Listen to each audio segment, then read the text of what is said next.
I wanna try and take in all the highs, embrace them for more than a moment's time. I want you, please don't move when I push you away. I know I contradict myself some days, but will you ride the lows with me? Welcome to Mental Health News Radio. I am your host, Kristin Sunanta Walker. Our goal is to help discussions about mental health be a regular part of your daily life, no different than discussions about physical health. Mental illness can be a topic of discussion under the umbrella of mental health, along with so many other topics. This show is the original program on mentalhealthnewsradionetwork.com. Our network of shows are played in over 180 countries and cover more topics under that umbrella than you can possibly imagine. We were talking about mental health long before it became cool and popular to talk about, and thank goodness it has become so popular. We have incredible guests, advocates, patients, experts, people. Thank you for tuning in and enjoy our intro music, a song named Lows, written by Aubrey Toon. You can find her music at www.aubreytoone.com.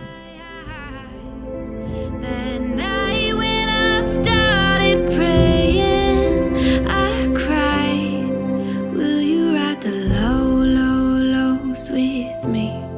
Will you ride the lows with me? When I'm down, my vision gets blurry. Hey, everybody, I'm so excited. We're going to have kind of not kind of, we're both moms, but Gina Mitchell, who joins me today, is the one who has a son on the spectrum. So we're going to have a mom's show, and we're going to just get into some interesting topics that we've both, that have come across our desks, even though we don't use desks anymore, but you know what we mean, listeners. Strange questions, weird things, people that mean well, all kinds of stuff to do with autism and how that affects you as a mom when your child is on the spectrum. Gina, thank you so much for coming on the show. Oh, thanks for having me. I'm really excited to be here. Just to update everybody, you and your son, Sam, I know it's Sam doing the hosting, but you're on the shows too. You do what podcast? So, yes, my son is the creator and host of Autism Rocks and Rolls. And yeah, I'm as involved as he is, but I really do like to step back and let him be in the spotlight. But I do everything that nobody can see, basically. As all moms do. Yeah, like that's our job. Yeah. Yeah, that's what I just do in life in general. Exactly. Not just the podcast, but yeah, we Sam started the podcast about 2.5 years ago. He started it with his high school media club. He joined the club, loved the podcasting, and so came home and said, "Mom, I'm going to start a podcast." And so I didn't really know what that meant, and Sam has autism himself, so throughout his life, I've tried not to discourage much, but it started as a hobby, took off. And now we have a nonprofit, Autism Rocks and Rolls. We have the podcast. Sam's a motivational speaker now. He's in college, studying media, and he's a podcast coach and just going in all different directions. So yeah, we stay pretty busy. Yes, you do. And I can always tell when it's you answering your regular email or it's Sam. Oh yeah. I'm like, we just had a conversation tonight. Sam said, because we go off of 2 different emails. Well, really 4 emails, because I'm a teacher as well. So I have my school email, and then we have 2 podcast emails, and then I have one that's just kind of my personal one. But he made the comment, he's like, "Hey, I put a star on this email, so I need for you not to delete it." And I said, "Hey, let me answer a lot of those emails because people can tell if it isn't me." So we have, kind of a different language sometimes. Yeah, of course, as you would anyway, regardless with Yeah. your kids. But yeah, well, one of the things that I found interesting about the school in England that you guys referred to us, because I know you've done shows with them, I thought it was so interesting that they have a whole, that's part of their curriculum for working with kids on the spectrum, is doing the podcasts and coming, but theirs is done in a way where they're not just talking about autism, they're talking about, they're interviewing sports figures, and they have to do all this prep work ahead of Mhm. time, which is different. I mean, Sam seems like he's pretty good off the cuff, but you'll have to correct me. But I can pretty much just get on a show and pull questions out of thin air and do a show. But I've been doing this for 8 years. Mhm. These guys and young women are, it's their homework assignment to do this prep work, to be ready for a show and to ask guest questions. And what a great way to utilize this medium, which hasn't been around all that long. Yeah. Oh, I am obsessed with those guys. We kind of got connected with them, and being an educator myself, I was just like, oh my gosh. Yeah, like he's making it so it's the TWS podcast, and it's Yep. Adam McPhillip. And when he and I started talking, I know you guys, the Mental Health News Radio has really, really helped us a lot, get some pretty big names. And so he was kind of, asking me, and I said, well, it's public knowledge. And one of my first thing was join the network, join the network, and you would, you're really going to get some help. But that kind of set aside, I just loved the work that they were doing. Yeah.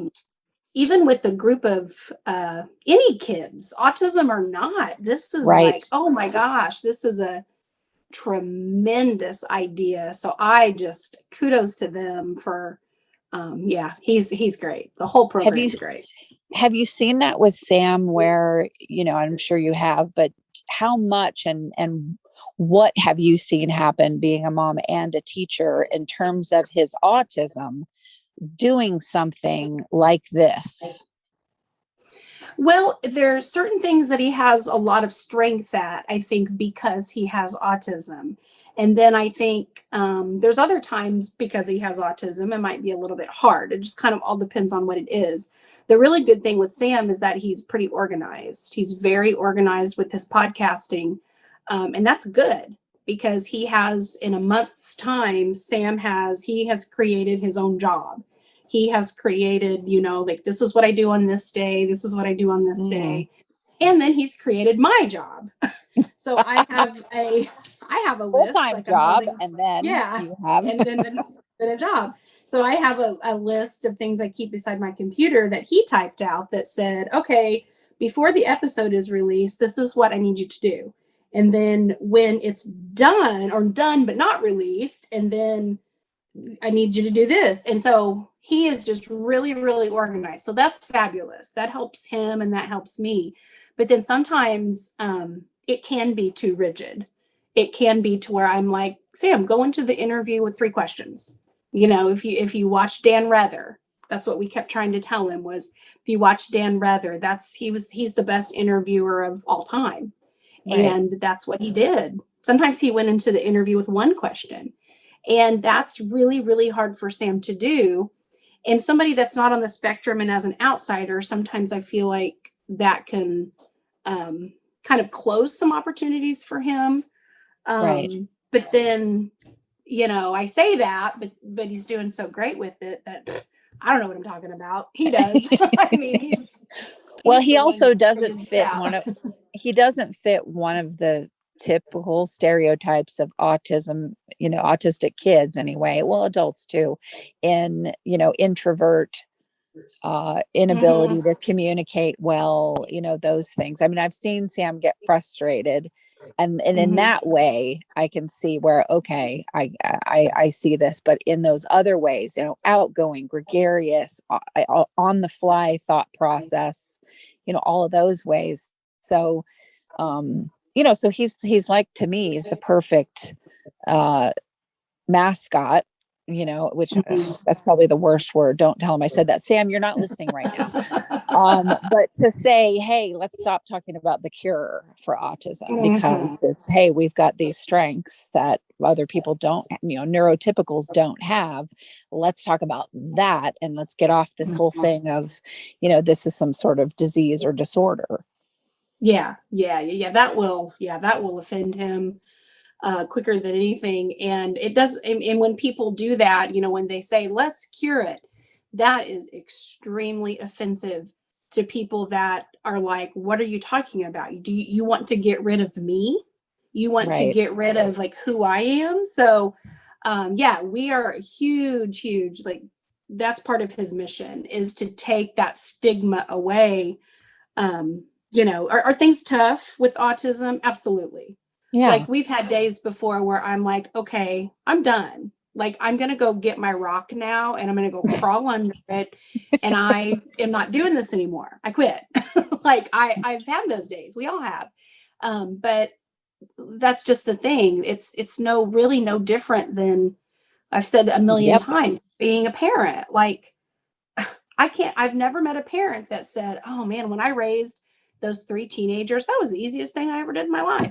And Nobody that, has yeah, and if ever somebody said says that. that, you're like, oh, you were on Percocet the whole time. Got it. Okay. Yeah, yeah, yeah, you're lying. Yeah, you're not telling the truth. So so I'm just like, we're no different. I mean, we have different struggles, but then the next family has struggles that we don't have. And Exactly. so it's just one of those things. Nothing needs to be cured. Yeah. Keep on trucking. Exactly. Keep on rocking and Yeah, rolling. How's that? absolutely. Absolutely. So, but what ways have you seen? I know Sam is exceptional in those ways that make him such a good host and to do something like this, but there still has to be things that you've seen marked improvement on. Is there like one thing specifically you can think of that he really struggled with before? And now, because of doing this, he's, prepping questions and everything that goes into it, that you're like, wow, he's really excelling at this. Yeah, he's relaxed a lot.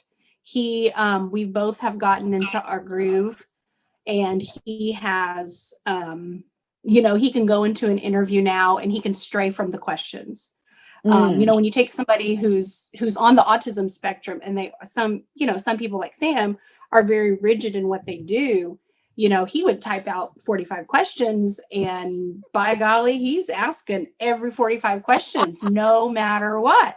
And so his mentor, who is a media professor, said, now listen, like when you do that, they've already answered it 25 minutes ago and you're asking it again because you won't go off of the questions. So he'll skip questions, he won't ask some of the questions, he takes it in a different direction. And that took a lot of practice and a lot of like him understanding, okay, I don't want to, but it's the best thing to do. right. So And that's what I've noticed. that's translated probably into other situations for him too, that ability to freestyle. Yes. Yeah, absolutely. As he's gotten older, just being on the spectrum, when he was little, when his routine was messed up, it was, Like, oh my yeah, God. Armageddon. Yeah. It was just like, well, it's 3 o'clock and our day's done. Like we are not going to be able to do anything because Sam's having such a hard time. That's just something that we did because that's what our life was. But he can now, so much better. You can mess his routine all up and he doesn't care. So Okay. that's I have good. I have a neurotypical mom question. Okay. Because I remember a friend of mine I have several friends with kids on the spectrum, but this one in particular, I was like, will you have a horse? Like, let's just bring him out, her 8-year-old or whatever out, and we'll have him play with the horses. And then she was like, no. To handle, Oh those yeah. situations where someone really means well, but you're like, no. Yeah. Yeah. Because we know, like all moms know, like even with typical, non typical, whatever. I can remember one time we went to And it just completely, I can remember 2 different times with like farm animals. I can remember he was like 2, and a friend of mine had goats. And I was like, oh, this is going to be so fun. And, Sam's going to go play with the goats. And no, he screamed and hated the goats. And then another time, it was after the goats, we had a neighbor who said, hey, I'm going to take Sam with me and we're going to go feed the cows. Okay, I don't think that's a good idea. I know you're trying to be nice, and he did. He insisted on taking him, and it was not fun. I mean, for anybody, because he was, and then the man at the time was older. He was like in his 80s, and he was like, I have never seen anything like this. He is scared of the cow. And I'm now scared because of the drive home after. Yeah, exactly. But I find that, and I know we have it in so many situations in life. It's so stressful when it's your kid. And I've been with my friends whose kids are on the spectrum, and like one of them, one time, her daughter went running across this. We were at a resort and we were in Hawaii, and we were just trying to like have some sort of routine, because she said, listen, if we go on this vacation, I'm going to save until we can go for like 10 days, because it's going to take 3 days to get her used to this new routine because we're not at home. And I was like, I get it. We'll do what we need to do. And then we went out and we were on the beach and we're doing this. Well, then there was a meltdown, and then there was running on the hot sand across the beach and all this stuff going on, and people being like, why can't you control your child, and blah, blah, blah. And I frankly got sick of saying, well, she's on the spectrum, because I was like, just get over it. She's not screaming in your face. Right. Like, so have some. Yeah. And I mean, then there was later, like after bed, I was like, here's your glass of wine. Let's just sit down and relax. but I thought, the amount of times that I saw her just sort of shut down and the blood drain from her face from other people's reactions to things. I always thought, God, I got to ask every mom, like, what is your strategy for handling those things where you're being judged and you just can't? You just have to deal with it, because that's just what's happening. Yeah. I mean, it is what it is. That's what I've always tried to, we've had several incidences where, and so one really was, it could have been very offensive, but I just kind of turned it into a teaching moment. Because I know the older lady that said it wasn't trying to be cruel. She really just was asking a question. But Sam was probably, I want to say like 16 or 17. And, we've always been trying to practice money with him, which he still kind of struggles with. But he had money and he wanted to buy something. So I said, listen, I'm going to just stand back and I want you to, go through the line. I want you to try this. I mean, I'm right here, but I really want you. We had, taught him and stuff. So he was trying to pay and he was getting really confused, but I wanted him to do it. Like, I just thought, I'm not going to, be in there, swoop in and save him. So a lady kind of approached me, and she was probably in like her 80s, but she said, does he have a brain injury? She said that to me. And my first thought was, why would you say that to me? Like, really? It just completely took me off guard. So, but then I said, no, actually, he has autism, and this is just something that he struggles with. And she was like, oh, I don't know what autism is. And then I was able to, I was able to educate, and I was able to say, it's fine. Right. It's okay. Like, he struggles with money.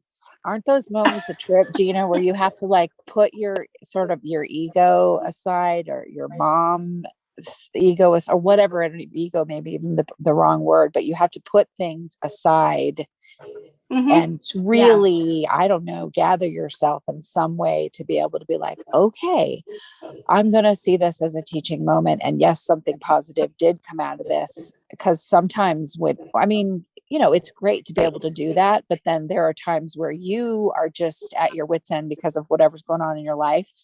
And you're like, I don't want a teaching moment. Yeah.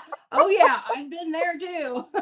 There's been no teaching moment before. Like absolutely. Like one was just pretty recently, and I won't say the institution or anything. But there was a time where the conversation was Sam was gonna get, hey buddy. Sam was gonna Hi, Sam. get, he's in another interview right now, so he's running around.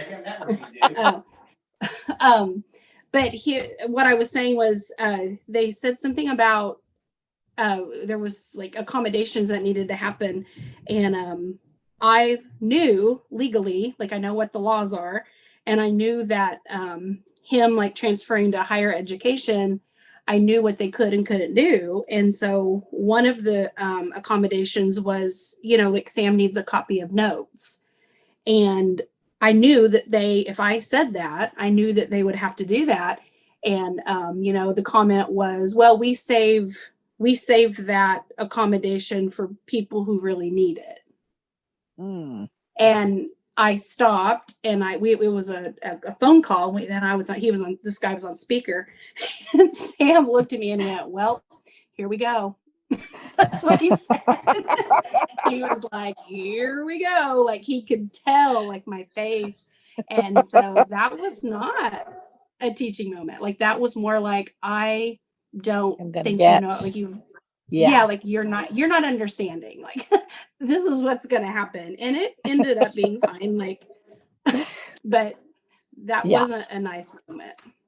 Well, he does have the benefit that you're also a teacher. So I'm sure all of the things that you had to do with schools and all the meetings that you have to have and all the paperwork and I'm sure that was a benefit, even if it didn't feel like it sometimes. It was. And I've been asked that a lot, and I'm not going to lie. It was. I've been sitting in meetings before, like IEP meetings and stuff as a teacher, like for other kids. And the parents come in, and of course, I love my school and I love my team that I work with, and but I would just think sometimes they are like believing everything that we say, and they're just taking it like, oh, okay, you can't do that. I just not having the education, or not the education, but not having the, I don't know, the knowledge, I guess. The knowledge. Yeah. The knowledge of, kind of going what into you it can do. Yeah, exactly. Yeah. Exactly. That's why people are needed out there to help shepherd these kinds of meetings. Yeah. But I just thought that just came to me of, oh my gosh, being a teacher would help you so much. And because of what you just said, you got to see the other side of that too, the school side of it, and sitting there going, oh, these are the things that this school says. Okay. Well, yeah. You just kind of, if you don't have the knowledge, unless you like leave the school and do research and like ask lots of questions and stuff, you don't really know. Like, okay, they said it, that's what I'll do, or what we can't do. And that's just, I've thought about that before, being on the other side. Right. So I feel fortunate to know for sure. Well, I love this, Gina. I love being able to do these quiz things and ask these questions, because I know our listeners for Converge Autism are always, you can't get enough of this kind of information, and it helps when it's someone who's in it, not just the expert that has, does not have their own autistic children. Right. Absolutely. So that's what we've always said is, I try really hard when we do interviews and when we talk to people, and Sam does his, advocacy work. We don't claim to be an expert in autism at all, but what we claim to be an expert in is our story. That's what I know. I know our story, and that's what we know. So. Well, that's awesome. Thank you so much for doing this. And we'll be excited if anytime you can come back on again. Okay, thank you. Anytime you want me back, I'll come back. But will you ride the low, low, lows with me? Will you ride the low, low, lows with me? One thing you can always count on at Mental Health News Radio Network and my show is that there will always be dogs around. Why? They are natural healers, excellent for your mental health. The original therapy dog Miles has something to say in just a moment. For now, please check out all of our amazing shows at mentalhealthnewsradionetwork.com and all your favorite podcast apps. Until next time, I'm Kristin Sonanta Walker, and thank you for listening. Me tonight, and I can write the low, low, lows with me. I can write the low, low, lows with me till my vision clears up perfectly. I can write the low, low, lows with me. Good boy.